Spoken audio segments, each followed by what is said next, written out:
Hey, and welcome to the XMwize PodBLAST, real talk in bold, bite-sized episodes. I'm Debbie Potgieter, and in each couch-style conversation, we sit down with local thought leaders to unpack the stuff that shapes how we think, lead, and live. No fluff, just relatable insights in under 15 minutes. Because around here, we believe in one thing. We make every interaction count.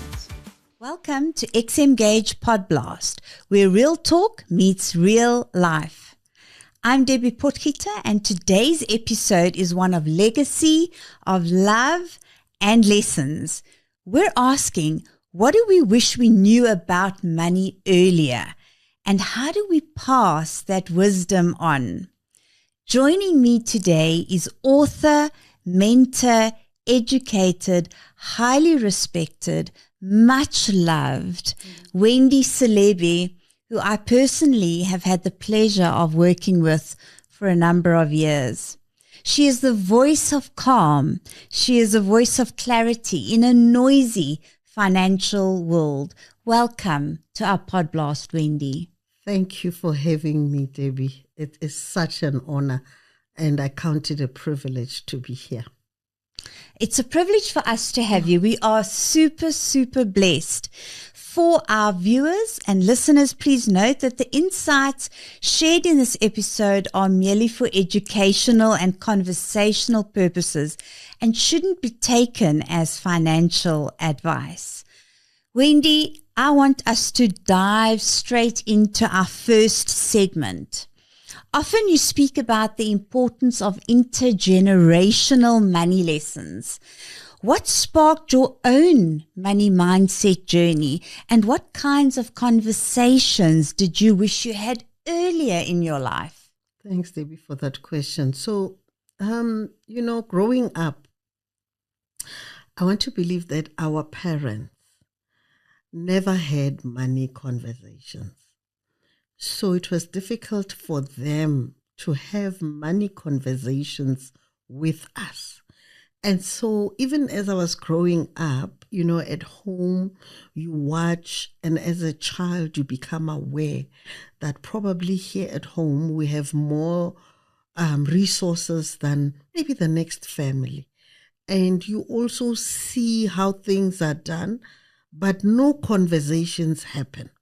And you are growing up, and in growing up, you are thinking, how am I going to live this lifestyle that they are living?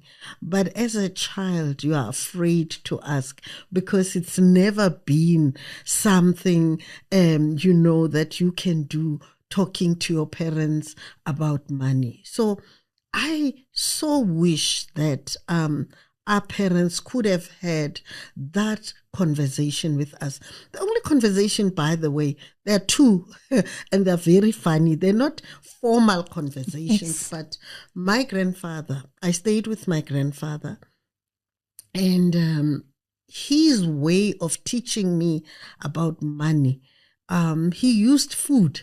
So the two of us would set the table, we would be eating, and as you would know as a child, you eat your veggies and everything else, and you leave your meat for last. And of course, as I would be eating, just before I, enjoy my meat, and then he would say, stop. I'm thinking, why must I stop? And then he'd say, you never ever eat everything off your plate. You always leave something. And that for me was a lesson. Later in life, I realized he was actually teaching me the principle of saving, of leaving something. But he never overtly said it. He just used food as an example.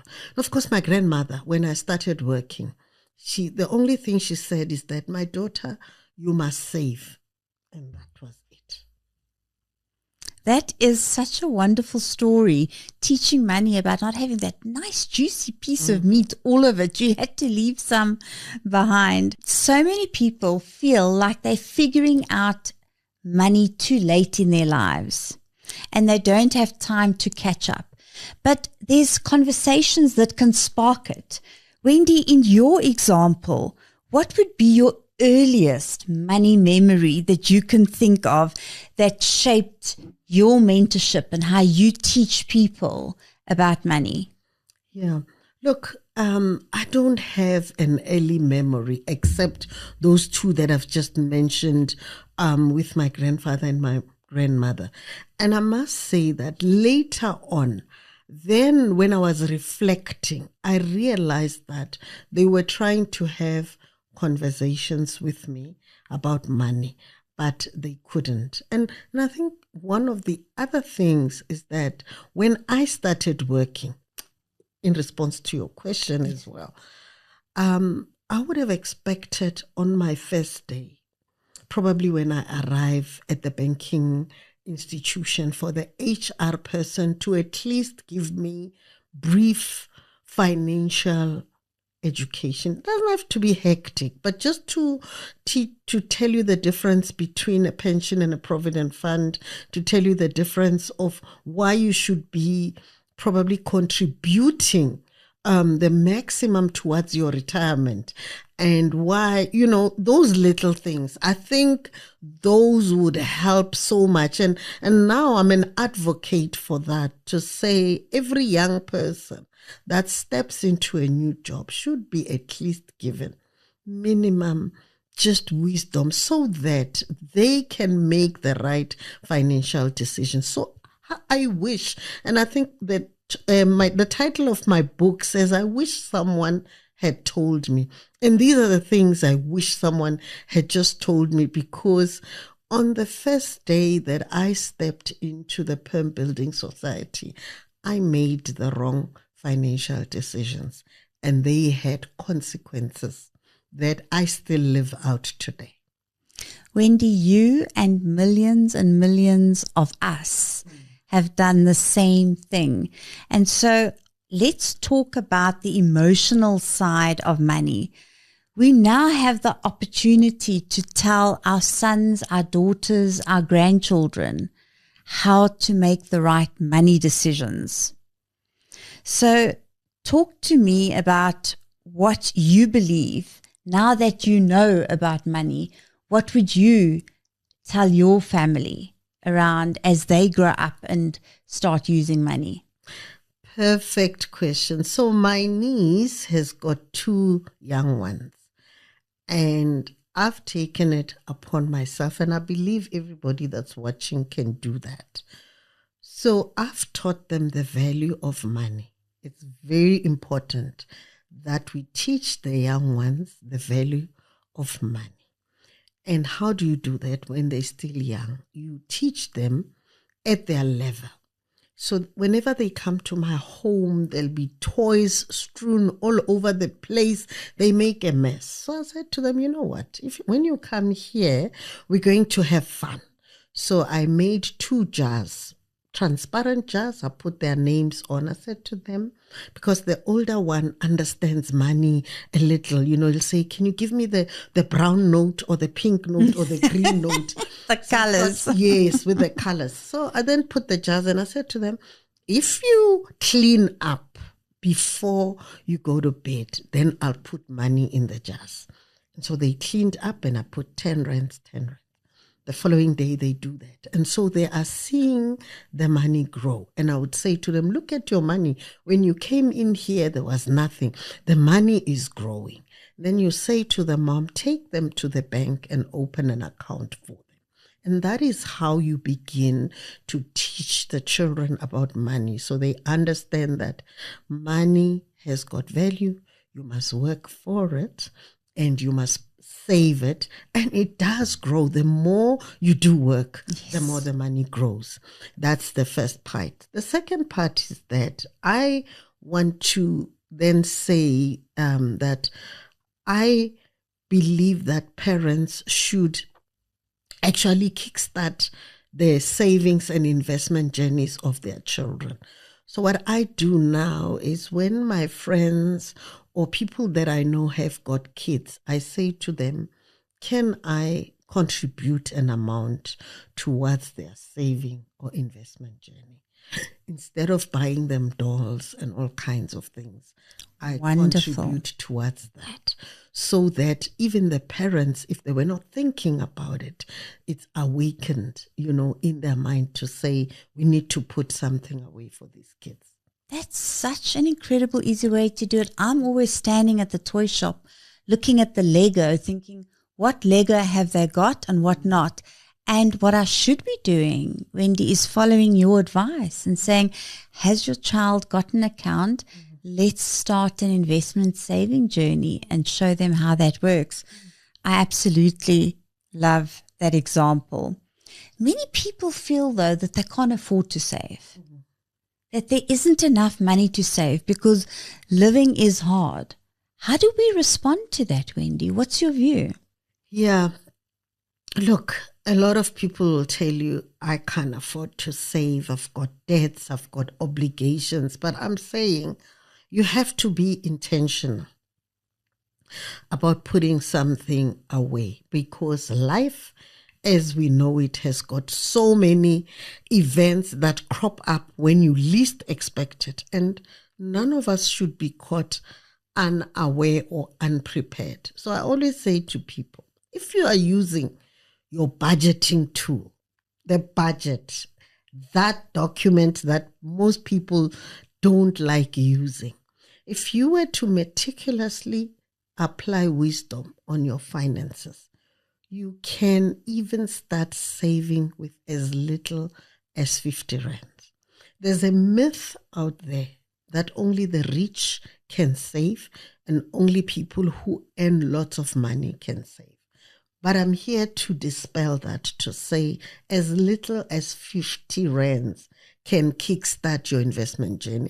And don't we spend more than 50 rands on takeaway and buying things that we really don't need? So you can afford to kickstart. And the power of that, Debbie, is that if you've put 50 rands away, at the end of the year, you have 600 rands plus a little interest. And that motivates you. When you see that you've achieved that, they say there are these positive dopamine hormones that are released that excite you to say, oh, look at me. Despite my situation, I managed to save 600. If I could do that, maybe next year I'll put away 70 bucks. And so you kickstart your journey. So we should all be saving, even if it's 20 rands. I think it's the principle, because once you inculcate that, it becomes easy to do. So it's not about how much money you have. It's about how your mindset is geared to choosing to save and being intentional and deliberate about it. Exactly. Because eventually you would get the momentum and you would want to save more. Yeah. Wendy, just before we close off this quick PodBLAST, I would like to ask you, is there a message or some wisdom or advice you hope that your daughter carries on in her adulthood? Yeah. So, Debbie, in preparation, because I realized that my parents didn't have a conversation with me about money, I thought, I'm going to correct that. I'll have conversations not only with my daughter, but with all her other friends. So what I did, I organized a workshop with, young girls. I took young girls. I think at that time they were about 15, 16. There were about 20 of them. And, we had a session where we spoke to them about money. And I had partnered with a company that gave them, I don't know if I can mention them, but they came on board and they sponsored the lunch with the kids. And then they gave each one of them a 50 rand voucher to open this investment, account with their platform.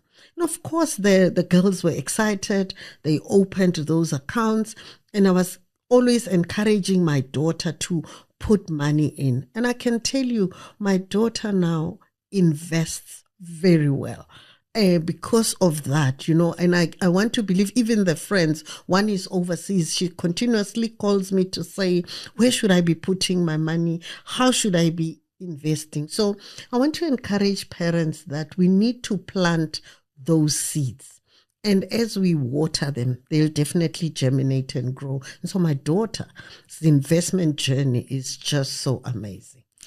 Wendy, your energy is infectious, and what you've done for your family and the importance of saving and money and your financial journey really is something you carry out into the community. I can feel how you contribute. And to our listeners, Wendy's challenge to you is, what one money lesson do you wish you learned earlier?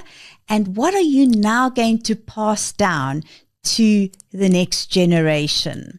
Share it with us. Tag XMGage or send a voice note. You never know who you might just inspire. This is XMGage PodBLAST reminding you the most powerful inheritance is wisdom. Save, save, save. Thanks for joining us on XMGage PodBLAST, where we believe every experience counts and small insights spark big shifts. Follow us for more episodes, tag us with your takeaways, and let us keep the conversation going. Until next time, stay curious, stay human.